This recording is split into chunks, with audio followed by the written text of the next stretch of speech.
We are here today rescuing the entire scrub community of plants. The scrub community in Florida is threatened, and in Central Florida it's highly endangered.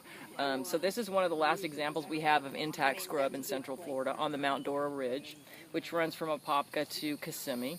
And it just looks like a tangle, really, when you walk into it. But once you get in, it's just the most amazing little community of plants that you've ever seen. All different colors, shapes, sizes. Some of them, if you get real close, they just look like miniature bonsai trees even. So it's just an amazing relic, and it's very unique to Florida. Very important that we conserve it. Some of these plants have very specific mating systems and will only mate with certain genotypes. So, I mean, if we just came out here and dug from one section and we had only one genotype, the odds of the population that we reintroduce surviving long term would be slim. You need to have that genetic diversity in the population represented in your reintroduction sites. So that's why when we go out, whether we're collecting seeds or we're collecting plants, we get it from the entire population.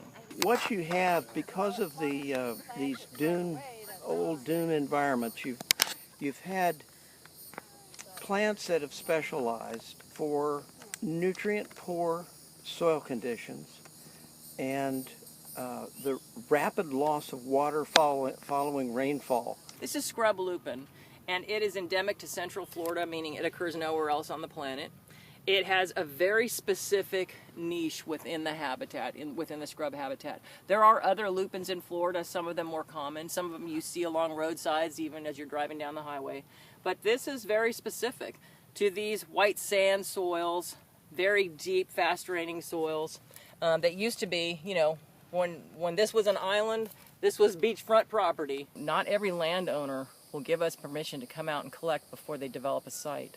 And they have been working with us for, you know, a number of years now. They've been working with Dr. Jack Stout and allowing him to research and to work on the scrub lupin, the endangered scrub lupin.